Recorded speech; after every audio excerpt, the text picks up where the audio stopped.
Hello and welcome back to another episode of the Help Is Here podcast, brought to you by the Beyond Compulsion Academy. My name's Tom. I was in a porn addiction for 9+ years, finally out of it after a lot of help from Mary Portis. So in the past, I had this idea that success was going on longer streaks, and I actually thought that you could make a lot of progress by maybe quitting and maybe if you're looking at porn like 5 or 6 times a day, and then you get it down to like twice a day, and then you stop looking at porn for a few days, and now you're only looking at it once every 2 days. And I used to think that was progress and success. And here's an old video of mine which sort of illustrates the way in which I used to think. So even if you're only going 2 days without porn and you used to look at porn every day, that's success. That's progress at the very least. Okay, so that's how most people think right now. Most people think that that is progress, quitting porn and going a longer period of time without porn. But I hate to admit it because I know this is going to annoy a lot of people, and a lot of people do want to feel more proud of themselves, less shame, want to feel like they are making progress in their life, which, obviously that's a great goal, and I'm definitely for that. But I would definitely say that if you are still engaging in looking at porn, even if the frequency is a lot less, then you haven't overcome this problem. That's where I was at around this time last year, actually, is that I'd got to a really good position in terms of doing the streaks. The streaks were getting quite long. I'd done 90 days many times. And then Mary Portis came on the podcast and she was like, Tom, you literally said you relapsed like only a few weeks ago. Like, you're still in this addiction. If you're still relapsing, you are still in the porn addiction. And I hate to break that to you, but that is just the truth, because when you know how to deal with the addicted part of your mind, you can understand that all the excuses, rationalizations, justifications to engage in this habit are all just coming from the addicted part of the mind. They're all just junky thoughts. And like very, very clearly and specifically how to deal with any desire, any compulsive desire. You are going to be in a position where you can live the rest of your life without ever, ever engaging in this again. That is a choice that you will have, and you are empowered moment by moment to make that choice. Now, unfortunately, the world around us when it comes to addiction recovery is full of advice and help, and it's trying to help people. It really is.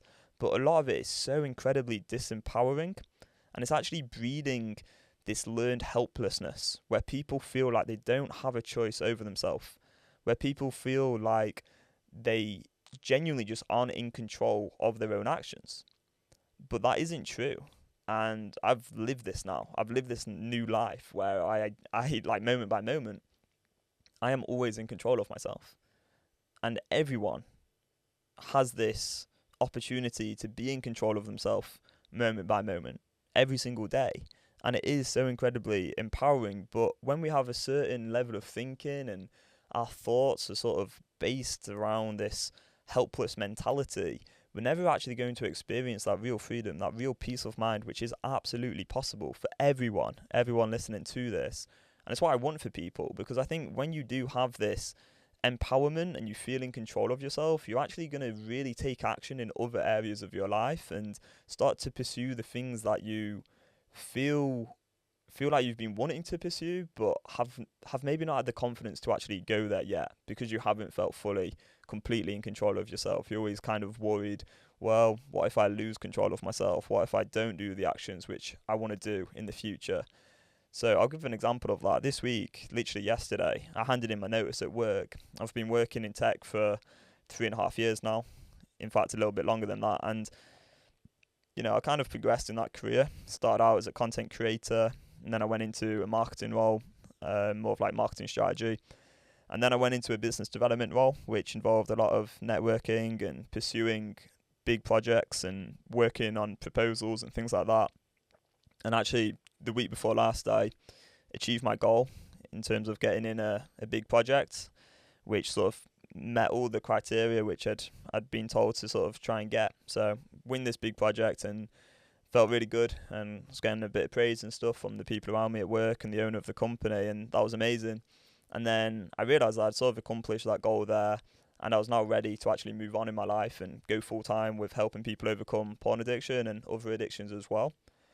And there's no way, in my opinion, that I would have decided to hand in my notice yesterday if I hadn't gone fully beyond compulsion. If I hadn't got to this position where I am now, where I do feel moment by moment like I'm always in control of myself, like there's literally nothing holding me back. Like I know with certainty that in the future I'll always be in control of myself, which means that, you know, if I want to wake up every day at 7 o'clock, I'll be able to wake up at 7 o'clock. If I want to work on certain things at certain times of the day, you know, that's just going to happen. There's not this thing that could potentially hold me back. Whereas in the past, for like literally 9 years, there'd always be this like niggling thought in the back of my mind, like, well, what if I relapse? What if I get distracted? What if something happens externally and that like sends me off course entirely because I won't know how to deal with my emotions?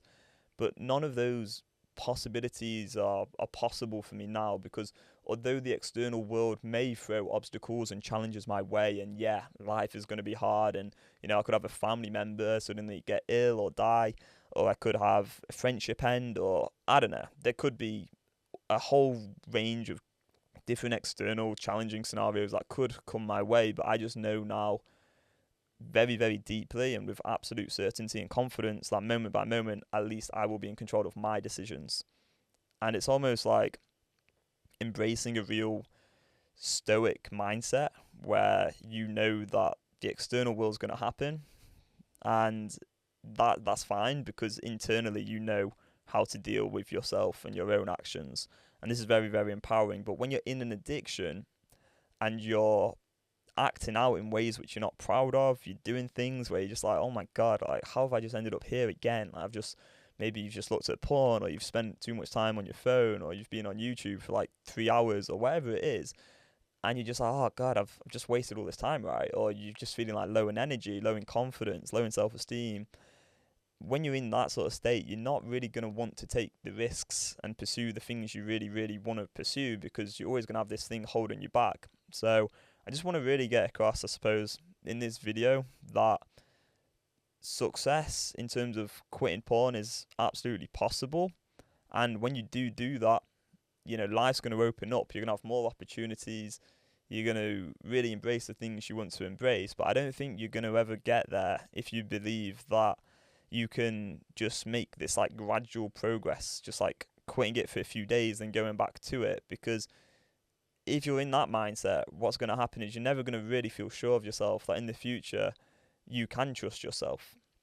You're always going to have this niggling doubt that, well, what if I do relapse? So, you know, even if you're on the nofap streak and you've done 2 or 3 months and you're having some success there, if you don't feel like you're fully in control of yourself moment by moment, and you don't know how to deal with compulsive desire, then you're not this real, like, certain, confident, grounded person. You're actually somewhat unstable still. And that might sound a bit extreme, but I think that is just the reality. And that's where I was at for like 9+ years. And that wasn't my fault. I just hadn't learned what I've now learned through the help from Mary Portas. And I just want to kind of get it out there that, you know, we are going to be creating more podcasts. There's going to be more YouTube videos. Help is here. Like, you really can get to a position where you're empowered moment by moment to always, always make your choice. And hopefully through this content and the Beyond Compulsion Academy, for our clients, we can get people to that position so they can really take the next level up in their life and go on to achieve the things they want to achieve, and maybe finally hand in their notice after 3.5 years of procrastination, like I've finally done. So really, really excited for you to be here and on this journey with us. We're trying to break down these barriers to education, and we're trying to help people understand that there is a lot of learnt helplessness about, and that you don't have to be a slave to your desires. You are in control of yourself moment by moment, and permanent mental freedom is absolutely possible. So thanks for being here. Thanks for listening, and we'll see you in the next episode. Bye bye.